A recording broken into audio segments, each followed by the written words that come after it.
കണ്ടിടത്തോളം നമ്മള് എക്സ്പീരിയൻസ് ചെയ്തോളും, അതേപോലെ ആ കമ്പനിയെ കുറിച്ച് നോക്കുമ്പോഴും സ്ട്രെങ്ത് ഉള്ളത് തന്നെയാണ്.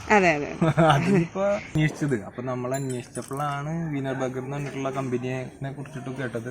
പിന്നെ ഇവിടെ കണ്ണൂർ അവിടെ ഒരു കട്ടുണ്ട്. അപ്പൊ പിന്നെ നമ്മള് ഒന്നും കൂടി ബ്രാൻഡഡ് ആയിക്കോട്ടെ എന്ന് വിചാരിച്ചിട്ട് ബ്രാൻഡഡ് നോക്കിയതാണ്. അപ്പോൾ ഈ വീടിന്റെ ഓണേഴ്സ് ഇപ്പൊ നമ്മളുടെ കൂടെ ഉണ്ട്. നമുക്ക് അവരെ പരിചയപ്പെട്ടിട്ട് ബാക്കി ഡീറ്റെയിൽസ് നമുക്ക് ചോദിക്കാം. നമസ്കാരം. സാറിന്റെ പേര്? ഇത് അമ്മയാണ്. ആന്റിയുടെ പേരെന്താ? ഗീത. അപ്പൊ നമുക്ക് ഈ ബ്ലോക്സിനെ കുറിച്ചാണ് നമ്മൾ കൂടുതലായിട്ട് ഇതിൽ ഡീറ്റെയിൽ ആയിട്ട് നമ്മൾ ഉദ്ദേശിക്കുന്നത്. അപ്പൊ ഈ ഒരു നിങ്ങൾ റിനോവേഷൻ ആണല്ലോ, അപ്പോൾ ഇത് എത്ര വർഷമായി ഈ വീട്, എങ്ങനെയാണ് ഈ ബ്ലോക്കിലേക്ക് എത്തിയത്, അങ്ങനത്തെ ഉള്ളൊരു കാര്യങ്ങൾ നമ്മൾ പ്രേക്ഷകരായിട്ടൊന്ന് ഒന്ന് ഷെയർ ചെയ്താൽ ഉപകാരമായിരിക്കും. ഒരു 7-8 വർഷമായിട്ടുള്ളൂ. പിന്നെ നമ്മള് ബാക്കിൽ ഓടായിരുന്നു, അപ്പൊ നമ്മുടെ തറവാടായിരുന്നു. അപ്പൊ അത് എക്സ്റ്റെൻഡ് ചെയ്തതായിരുന്നു ഇപ്പൊ പുതിയത്, ഇപ്പൊ ഈ കാണുന്നത്.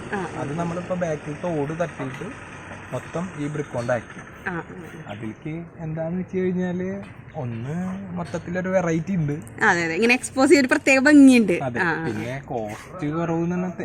മൊത്തത്തില് നമുക്ക് സിമെന്റ് അതിനോട് താല്പര്യമില്ല. എന്താന്ന് വെച്ചാൽ കൂടുതൽ സാധനങ്ങൾ അങ്ങോട്ട് കെമിക്കൽ കയറ്റണ്ടെന്നാണ് നമ്മൾ വിചാരിച്ചിരുന്നത്.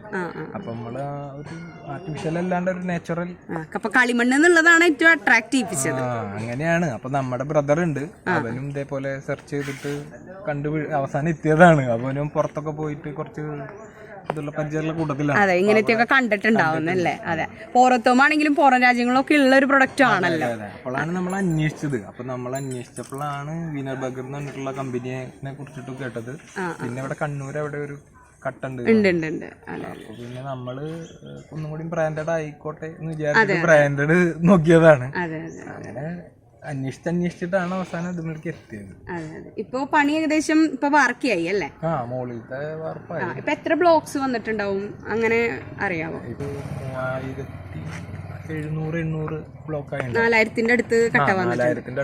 മൊത്തം 2000 സ്ക്വയർ ഫീറ്റാ അല്ലേ? 2600 സംതിങ് വരും. അതെല്ലാം മൊത്തം പഴയതും കൂട്ടിയിട്ട് പുതിയത് ഒരു 1000 സംതിങ് എന്തായാലും വരും. പഴയത് ഒരു 1534 പഴയതുണ്ട്. ബാക്കി ഒരു 2600 ഏകദേശം വരും. അപ്പൊ നമ്മള് ഒരു വീട് കണ്ടിട്ടുണ്ടായിരുന്നു ഇതിന്റെ മുന്നേ. അപ്പൊ അവിടെ പോയിട്ട് നമ്മള് അവരോട് ചോദിച്ചിട്ടും പിന്നെ അതിന്റെ ഉള്ളിൽ കയറി എക്സ്പീരിയൻസ് ചെയ്തിട്ടാണ് നമ്മൾ ഇതിലേക്ക് എത്തിയത്. കൺഫേം ചെയ്തത് അങ്ങനെയാണ്. നേരിട്ട് പോയി വീട് കണ്ട് എക്സ്പീരിയൻസ് ചെയ്തിട്ടാണ് ഉറപ്പിച്ചത്. എന്താന്ന് വെച്ച് കഴിഞ്ഞാൽ പ്ലാനിങ് എന്തായാലും ഫസ്റ്റിൽ വേണം. നമ്മളിരുന്ന് മൊത്തത്തിൽ ഒരു പ്ലാൻ ചെയ്തതിന് ശേഷമാണ് ഇതാക്കാൻ പറ്റുള്ളൂ. അല്ലാണ്ട് കുറച്ച് കഴിഞ്ഞിട്ട് അവിടെ വെട്ടിപ്പൊളിക്കും ഇവിടെ വെട്ടിപ്പൊളിക്കും എന്ന് പറഞ്ഞിട്ട് പണിക്കാരോട് പറഞ്ഞിട്ട് കാര്യമില്ല, ഒന്നും കാര്യമില്ല. കാരണം നമ്മൾ കറക്റ്റ് പ്ലാനിൽ ഇരുന്ന് പണിക്കാരും നമ്മൾ ഇരുന്ന് ചർച്ച ചെയ്ത് പ്ലാൻ ചെയ്തിട്ട് വേണം സ്റ്റാർട്ട് ചെയ്യാൻ. എന്നാലാണ് ഇതേ ഭംഗിയിലൊക്കെ ഫിനിഷ് ചെയ്യാൻ പറ്റുള്ളൂ. ആന്റിക്ക് എന്താ പറയാനുള്ളത്? ഇപ്പൊ പുതിയതായിട്ട് പണിത് വരികയാണല്ലോ, എന്താണ് ഈ കട്ടേനെ കുറിച്ച് എന്താ പറയാനുള്ളത്? കട്ടേനെ കുറിച്ചിട്ട് എനിക്ക് എല്ലാവരും ഇവരുടെ ഒരു ഉറപ്പിലാണ്, നല്ല കൂളിംഗ് ആണ് എന്ന് പറഞ്ഞ കാരണം കൊണ്ടാണ് നമ്മളിതിൽ ഇറങ്ങിയിട്ടുള്ളത്. അപ്പോൾ അങ്ങനെ ആയിരിക്കും. പിന്നെ എൻ്റെ ഫ്രണ്ട്സൊക്കെ ഒരുപാട് ആൾക്കാർ കണ്ടപ്പോൾ നല്ലൊരു അഭിപ്രായം പറഞ്ഞിട്ടുണ്ട്. അപ്പോൾ അവരൊക്കെ അത് വെയിറ്റ് ചെയ്തിട്ട് ഇരിക്കുകയാണ് ഇതെങ്ങനെ ഉണ്ടെന്ന് അറിയാൻ വേണ്ടിയിട്ട്. അതെ അല്ലേ? അപ്പോൾ പിന്നെ എല്ലാവർക്കും ഹോള് കാണുമ്പോഴേ ഒരു ബുദ്ധിമുട്ടുണ്ട്, എന്താണ് ഇത് എന്നുള്ളത്. പക്ഷേ സാധനം നമ്മൾ കണ്ടിടത്തോളം നമ്മള് എക്സ്പീരിയൻസ് ചെയ്തോളും, അതേപോലെ ആ കമ്പനിയെ കുറിച്ച് നോക്കുമ്പോഴും സ്ട്രെങ്ത് ഉള്ളത് തന്നെയാണ്. അതിപ്പോ എന്താണെങ്കിലും ഒക്കെ കണക്കണ്ടേ, ഒരു ഭൂമി കുലുക്കം വന്നാൽ പൊട്ടി വീഴണമെന്ന് പറഞ്ഞ പോലത്തെ അവസ്ഥയാണ്. അതെ, നമുക്കിപ്പോ അവൈലബിൾ ആയാലും ഏറ്റവും സ്ട്രെങ്ത് കൂടിയ ഒരു പ്രൊഡക്റ്റ് ആണ് അല്ലെ? ബെനിഫിറ്റ് ഉണ്ട്. പിന്നെ ഈ ഒരു ലുക്കാണ് നമ്മൾ മൊത്തത്തില് ഏറ്റവും കൂടുതൽ അട്രാക്റ്റീവ്. പിന്നെ നമ്മൾ വേറെ എടുത്ത് പറയേണ്ട ഒരു കാര്യം എന്താണെന്ന് വെച്ച് കഴിഞ്ഞാൽ നമ്മള് മെയിൻ്റനൻസും കൂടി നോക്കിയിട്ടാണ്. നമ്മൾ ഫ്യൂച്ചറിലേക്ക് ഉള്ള ഒരു കാര്യം കൂടി നോക്കിയിട്ടാണ്. എന്നാൽ മെയിൻ്റനൻസ് ചെയ്യാണ്. എന്നാൽ ഇതേ ലുക്കാണ്, വേറെ ഒന്നും ചെയ്യാനൊന്നും പറ്റില്ല, ഇതേ ലുക്കാണ്. അതില് എന്താ പറയാ, നമ്മള് ഒരു വീട് കൂട്ടി കഴിഞ്ഞ് കഴിഞ്ഞാൽ പെയിന്റ് അടിക്കാം, ഒരു വലിയൊരു ചടങ്ങന്നെയുള്ളൂ. ക്ലിയർ കോട്ട് അടിച്ചിട്ട് നിർത്താനാണ് നമ്മള് ഉദ്ദേശിക്കുന്നത്. എന്താണെന്ന് വെച്ച് കഴിഞ്ഞാൽ അതിന് ഒരു ക്ലിയർ കോട്ട് ഉണ്ട്. അത് ഈ അണ്ടിപ്പശ പോലത്തെ ഒരു സാധനമാണ് നമ്മൾ ഉദ്ദേശിച്ചത്. അത് അണ്ടിപ്പശ ഒന്നും കൂടി നല്ലതാണ് എന്നാണ് നമ്മൾ അന്വേഷിച്ച് വെച്ചപ്പോ അറിഞ്ഞത്.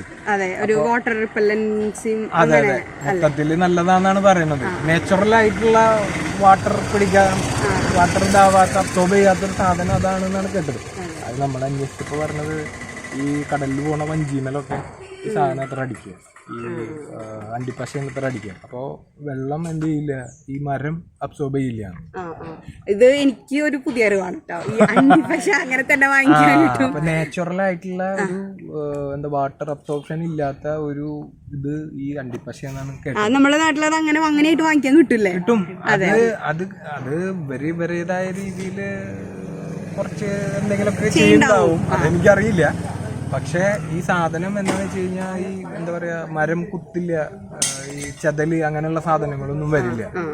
അപ്പോ പിന്നെ വെള്ളവും എന്താവില്ല, ഈ ചേമ്പില് തെളിച്ചുള്ള എഫക്റ്റ് ആണ് ഉണ്ടാവുക. ഒരു വാട്ടർ റെസിസ്റ്റന്റ് ആണ് സാധനം. നമ്മൾ കുറെ വീഡിയോകൾ ഇങ്ങനെ നമ്മൾ കണ്ടിട്ടുണ്ട്. അതിലിപ്പോ അവര് വാട്ടർ ക്ലിയർ കോട്ട് പെയിന്റ് അടിക്കുകയാണ് ചെയ്യല് കണ്ടിട്ടുള്ളത്. ഇത് നമ്മള് മൊത്തം നാച്ചുറൽ ആയിക്കോട്ടെ എന്ന് വിചാരിക്കും. നല്ല കാര്യം. അത് അടിപൊളി ഒരു ഇതായിരുന്നു. അത് നമ്മൾ അന്വേഷിച്ച് വെച്ചിട്ടുണ്ട്. നമ്മൾ 1-2 കട്ടൈമിലൊക്കെ അടിച്ച് പരീക്ഷിച്ച് വെച്ചിട്ടുണ്ട്. ഞാൻ അവിടെ കണ്ടിരുന്നു. അതാണ്. അപ്പോ അതും നമ്മൾ സെറ്റ് ചെയ്ത് വെച്ചിട്ടുണ്ട്. പിന്നെ എന്താന്ന് വെച്ച് കഴിഞ്ഞാൽ പ്ലാനിങ് വേണം, കറക്റ്റ് മുന്നേ പ്ലാൻ ചെയ്താൽ സൗകര്യം. അപ്പോൾ നമ്മുടെ പ്രേക്ഷകർക്കായിട്ട് ഇത്രയും കാര്യങ്ങൾ ഇത്രയും ഡീറ്റെയിൽ ആയിട്ട് പറഞ്ഞു തന്നതിന് താങ്ക് യു. അപ്പോൾ വീട് പണിയൊക്കെ അടിപൊളിയായിട്ട് കഴിഞ്ഞിട്ട് ഞങ്ങൾക്ക് ഒരു വട്ടം കൂടി വന്ന് ഇത് ഫിനിഷ് ചെയ്തതിന്റെ കൂടി ചെയ്യാനുള്ള ഒരു സൗകര്യം നിങ്ങൾ തരുന്നു ഞങ്ങൾ പ്രതീക്ഷിക്കുന്നു. അപ്പോൾ നല്ല അടിപൊളിയായിട്ടെല്ലാം കഴിയട്ടെ. All the best. Thank you.